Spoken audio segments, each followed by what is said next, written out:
हमारे साथ चीन के शंघाई से डॉक्टर संजीव चौबे लाइव जुड़ गए हैं। डॉक्टर संजीव चौबे, बहुत बहुत स्वागत आपका। डॉक्टर संजीव चौबे शंघाई के सेंट माइकल अस्पताल में मेडिकल डायरेक्टर के पद पर तैनात हैं। बहुत बहुत स्वागत सर आपका एबीपी न्यूज पर।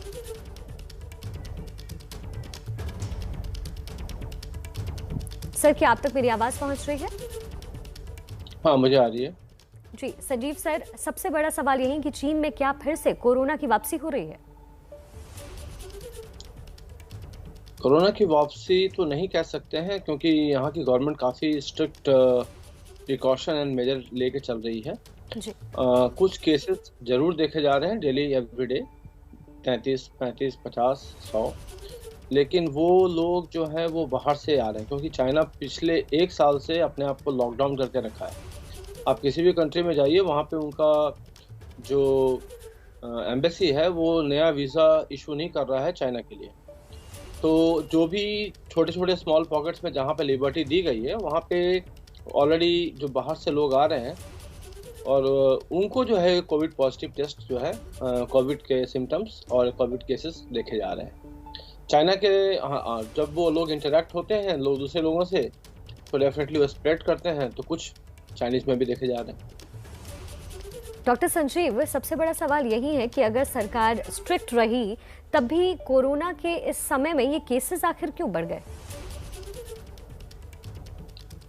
नहीं, देखिए, इस समय कोई ऐसा नहीं है कि केसेस पहले चाइना में नहीं आए हैं, पहले भी आ रहे थे। लेकिन चाइना ने काफ़ी ज़्यादा प्रिकॉशन ले रखा था, काफ़ी ज़्यादा अपने सिटीजन्स को और जो अपने बाउंड्रीज हो उनको उन्होंने लॉक कर कर रखा हुआ है। तो लेकिन अब ये है कि एक बहुत प्रोलॉन्ग पीरियड हो चुका है, बहुत जगह वैक्सीनेशन हो चुका है, बहुत सारी कंट्रीज़ जो है मतलब काफ़ी एक्टिवली काम कर रही हैं अपने जी। स्तर पे। तो उन्होंने स्लोली जो है ओपन कर दिया है, लेकिन फिर भी जो है केसेस कुछ ना कुछ तो आ ही रहे हैं, अभी भी पॉजिटिव हैं थोड़ा सा। जी डॉक्टर संजीव, ग्वांगझू में ही ये नए केसेस देखे गए हैं, क्या इसकी कोई खास वजह है? नहीं, इसकी कोई खास वजह ये नहीं है कि ग्वांगझू एक पोर्ट एंट्री साइट है, जहाँ पे ट्रेडिंग जहाँ जहाँ बहुत ज़्यादा होती है। और चाइना ने एक और काम किया है कि जो मेन सिटी हैं, जैसे बीजिंग हो गया और शंघाई हो गया और जैसे आपका शेंजन हो गया, ये सब चीज़ जहाँ ट्रेडिंग के ये ज़्यादा होते हैं, उनको इन्होंने ब्लॉक करके रखा है। इन्होंने एक्चुअली दूसरे पॉकेट्स में इन्होंने एक्चुअली एंट्री करने के लिए जो बुलाया है वो ग्वांगझू इससे पहले बहुत पहले सेफ था। मैं जी। 2 बार 3 बार ग्वांगझू जा चुका हूं। तो वक्त तो कोई क्वारंटाइन नहीं था, लेकिन अब ग्वांगझू में चूँकि वो very near to port and very near to इस मतलब ट्रेडिंग एरिया, तो इसकी वजह से जो लोग वहाँ पे इन्वेस्ट करने के लिए या कुछ बाइंग करने के लिए या कुछ जी करने के लिए आते हैं, तो ऐसे केसेस में वो बाहर से केसेस आ रहे हैं। डॉक्टर संजीव, कोरोना के अलग अलग वेरिएंट्स के आने की खबरें आ रही हैं, अलग अलग वेरिएंट्स पाए गए कोरोना के। ऐसे में चीन में ये कौन सा वेरिएंट है, इसका कुछ अंदाजा या इसका कुछ पता है? नहीं, अभी तक कोई आइडिया नहीं है कि ये कौन सा वेरिएंट है।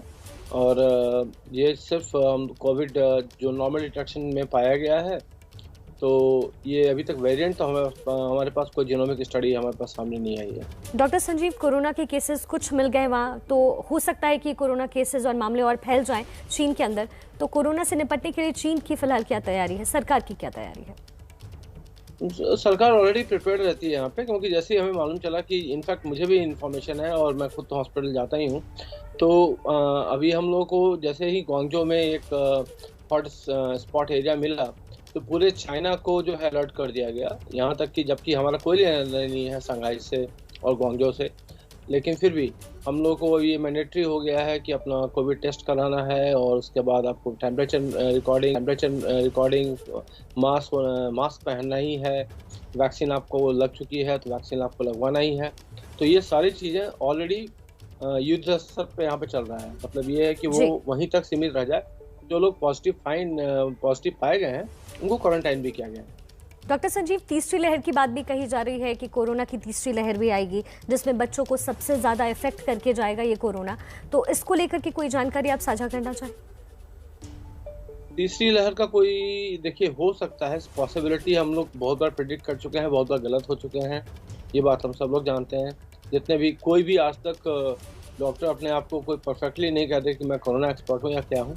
लेकिन मैं एक बात ऐड करना चाहूँगा कि हो सकता है थर्ड वेव आए, क्योंकि जापान में फोर्थ वेव भी देखा गया है, तो थर्ड वेव आ सकता है। लेकिन पॉसिबिलिटी ये है कि जिस हिसाब से इंडिया में वैक्सीनेशन की रेट ज़्यादा चल रही है, और अगर हम ऐसे ही करते रहें तो अगर थर्ड वेव आती भी है तो उसके सिम्टम्स काफ़ी कम होंगे as compare to what we are facing now. जी डॉक्टर संजीव, चूंकि आप भारत में वैक्सीनेशन की बात कर रहे हैं, तो चीन में फिलहाल वैक्सीनेशन को लेकर की क्या स्थिति है? चीन में वैक्सीनेशन चरणबद्ध तरीके से दिए जा रहे हैं। हम लोग भी खुद हमारे हॉस्पिटल खुद वैक्सीनेशन करा रहा है। और आपने इंट्रोडक्शन में एक्चुअली बोला सेंट माइकल, अभी मैं सेंट टेक में हॉस्पिटल सेंट टेक में आ गया हूँ। तो हम लोग वहाँ पे वैक्सीनेशन कर रहे हैं और वहाँ पे चरणबद्ध तरीके से एक स्केड्यूल के हिसाब से हम लोग अपना वैक्सीनेशन का प्रोटोकॉल जारी कर रहे हैं। डॉक्टर संजीव, आपने बहुत ही करीब से इस पूरे मामले को देखा होगा, किस तरीके से केसेस में इजाफा हुआ। ऐसे में आप देश भर के लोग जो इस वक्त आपको सुन रहे हैं, उनसे आप कुछ कहना चाहें इस बीमारी को लेकर और कैसे इस खतरे से बचा जाए? सर देखिए, सबसे इम्पोर्टेंट है कि देखिए जो घटनाएं अप्रैल में हुई और जो मई तक हुई, उससे हम लोगों को सबक ले लेना चाहिए कि कुछ बेसिक चीज़ें जब गवर्नमेंट उसको अनाउंस करती है तो उसको फॉलो करना चाहिए। ये नहीं कि हम चीज़ों को लाइटली ले लें। मैंने बहुत सारे ऐसे वीडियोस देखे जिसमें लोग मास्क नहीं पहनना चाहते हैं या बहुत कुछ। ये गलत है, क्योंकि हो सकता है कि आपको अपने ऊपर कॉन्फिडेंट हो कि आपने वैक्सीन, बहुत सारे ऐसे केसेस थे जिन्होंने दोनों वैक्सीन ले लिया, उसके बाद भी उनकी डेथ हुई है। तो ऐसे केसेस में मैं ये कहूँगा कि वैक्सीन एंड प्रिकॉशन दोनों ही इम्पॉर्टेंट है आज के डेट में। ये नहीं है कि अगर आपने वैक्सीन ले लिया तो you are completely free, just like US is saying. ऐसा कुछ नहीं है।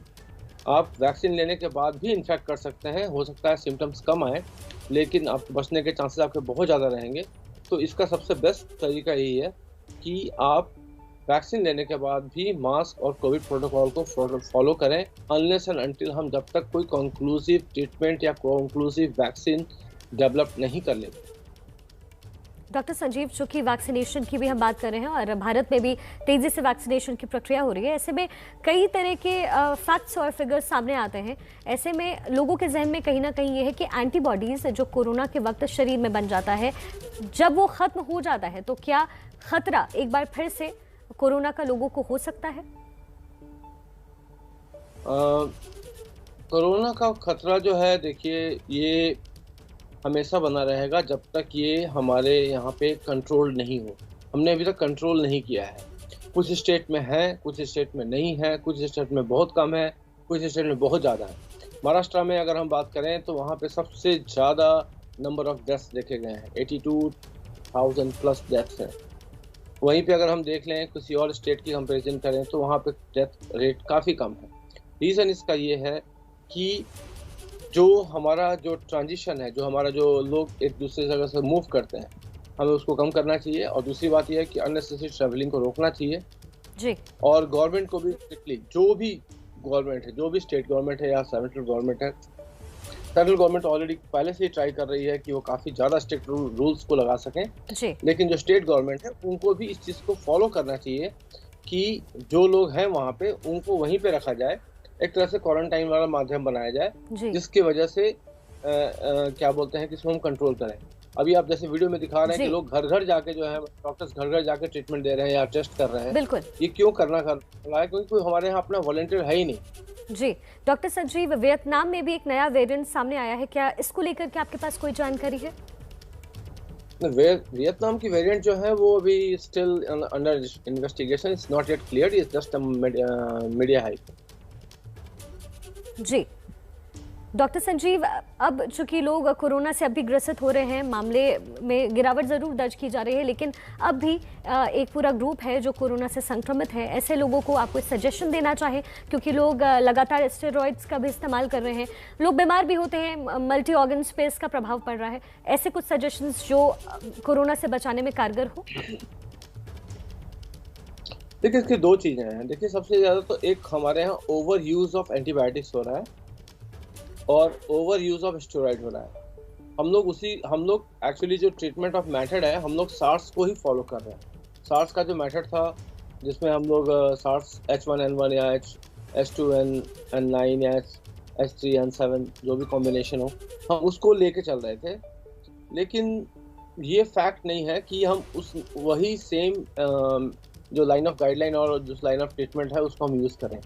तो हमें बहुत जुडिशियली, बहुत ज़्यादा सोच समझ के एंटीबायोटिक्स और स्टेरॉइड का यूज़ को देखना होगा, क्योंकि अगर आप रूरल एरियाज में जाएं, मेरे पास बहुत सारे केस स्टडीज आते हैं इंडिया से, जिसमें अभी black fungus, white fungus, yellow fungus, पता नहीं कितने कितने तरह के फंगस अभी और देखने को मिलेंगे। इसका दो ही रीज़न है, overuse and misuse of antibiotic and steroids. जी डॉक्टर संजीव, अब लगातार म्यूकोरमाइकोसिस को लेकर यानी ब्लैक फंगस, उसका भी खतरा, भारत में भी कई मामले सामने आए, तो क्या ये कोरोना ही उसकी वजह हो सकती है, म्यूकोरमाइकोसिस की, ब्लैक फंगस की? देखिए, कोरोना रीज़न है, डेफिनेटली है, बट आप एक सोचिए ना कि आप क्या कर रहे हैं। देखिए, आपकी इसको तीन फेज में आप ध्यान दीजिए। पहला फेज ये है कि जो नॉर्मल आदमी को कोरोना हुआ, वो किस स्टैंड तक गया और उसकी डेथ कैसे हुई या वो कैसे रिकवर हुआ, दो। दूसरा नंबर, जिसको कोमॉर्बिड कंडीशन थी, hypertension, high blood pressure, CAD थी, हाथ में स्टेंट लग चुका है, एस्पिरिन ले रहा है और वो लिपिड की भी मेडिसिन ले रहा है, उसके बाद डायबिटीज़ भी है, उनकी क्या एक सीक्वेंसी रही और कैसे डेथ हुई। तीसरा जो है, जिसने वैक्सीन लिया उसके बाद उसको कोमॉर्बिड कंडीशन भी रहा, जैसे हाई ब्लड प्रेशर और डायबिटीज़ और अदर बीमारियां, उनकी क्या प्रोग्रेस, कैसे रिकवर हुई और कैसे डेथ हुई, इस पर हमें स्टडी करनी पड़ेगी। तो जब तक हम एक डिटेल स्टडी का डाटा नहीं निकालते हैं अलग अलग चीज़ों पे, तब तक हम इसको कंक्लूसिव नहीं कर सकते हैं कि ये इसका रीज़न, एक्चुअल रीज़न क्या है।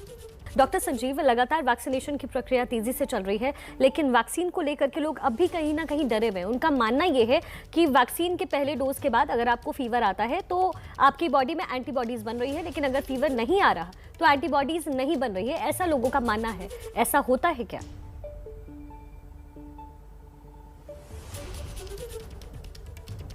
हेलो डॉक्टर संजीव, क्या आप तक मेरी आवाज पहुंच रही है? बोलिए जी डॉक्टर, सबसे बड़ा सवाल लोगों के जहन में ये कहीं ना कहीं है कि वैक्सीन की पहली डोज लेने के बाद जैसे फीवर आ रहा है, बुखार आ रहा है, उसकी बॉडी में एंटीबॉडीज बन के तैयार हो रही है, लेकिन जिन लोगों को फीवर नहीं आ रहा, जैसे मैंने वैक्सीन ली, मुझे फीवर नहीं हुआ, तो क्या बॉडी में एंटीबॉडी तैयार नहीं हो रही है? ऐसा भ्रम लोगों के दिमाग में है, ऐसा होता है क्या? ऐसा होता है, बिल्कुल। देखिए, ऐसा कुछ नहीं है कि कोई ज़रूरी है कि फीवर आए या ना आए। फीवर आना एक गुड सिम्टम है कि आपके बॉडी में फ़ौरन बॉडी इंजेक्ट किया गया और उसके रिस्पॉन्स में जो है कुछ फीवर डेवलप हुआ है, इसका मतलब है कि वो एंटीबॉडीज़ बनने की प्रक्रिया चालू हो गई। बट जिनका इम्यून सिस्टम काफ़ी अच्छा है और काफ़ी स्ट्रांगली अपने आप को मेंटेन किए हुए हैं और काफ़ी अच्छे डाइट और सब कुछ, उनकी हेल्थ अच्छी है, तो कोई ज़रूरी नहीं है कि उनको फीवर आए।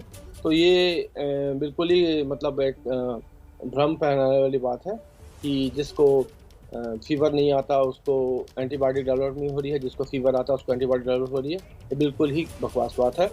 इसका अगर बेस्ट तरीका है तो आप 2 या 3 हफ्ते बाद अपनी एंटीबॉडीज की टेस्ट करवा सकते हैं। जी डॉक्टर संजीव, एक आखिरी सवाल और बहुत बेहद ज़रूरी सवाल। तीसरी लहर में कहा जा रहा है कि बच्चों पर असर पड़ सकता है कोरोना का, कोरोना से ग्रसित बच्चे हो सकते हैं, ऐसे में क्या सावधानी पेरेंट्स बरतें बच्चों के लिए? देखिए, ये स्पेकुलेशन है कि बच्चों में भी ऐसा देखा गया है या ऐसा कुछ ऐसा कुछ पाया गया है, तो इसकी स्टडी काफ़ी कम है। सबसे पहले लेकिन प्रिकॉशन की बात यह है कि ठीक है, आपके घर में अगर कोरोना हो चुका है, मुझे जहाँ तक मेरा अपना असेसमेंट है और मेरे जो इंडियन फ्रेंड्स हैं और जो इंडियन फैमिली है या जो लोग मुझे मैसेज करते हैं, उनसे मुझे मालूम चलता है कि एक आदमी गया टेस्ट कराने और उसको पॉजिटिव निकला, तो फुल फैमिली को हम लोग मान लेते हैं कि कोरोना हो चुका है। ये मान लीजिए, क्योंकि वो स्प्रेड तो कर ही रहा है जी। तो अब ऐसे में है कि उसमें बच्चे भी स्प्रेड हो जाते हैं, तो बच्चों की चूंकि इम्यूनिटी काफ़ी अच्छी होती है और धीरे धीरे वो स्ट्रांग, इसलिए एज सच कोई बहुत सीवियर केस नहीं देखा गया है अनलेस एंड अनटिल कि बच्चा सीवियरली इम्यूनो कॉम्प्रोमाइज या किसी बीमार से रोग से। जी बहुत बहुत शुक्रिया डॉक्टर संजीव, माफ कीजिएगा हम आपके साथ और आपका वक्त नहीं दे पाएंगे, वक्त की थोड़ी कमी है। बहुत शुक्रिया आपका एबीपी न्यूज के साथ जुड़ने के लिए।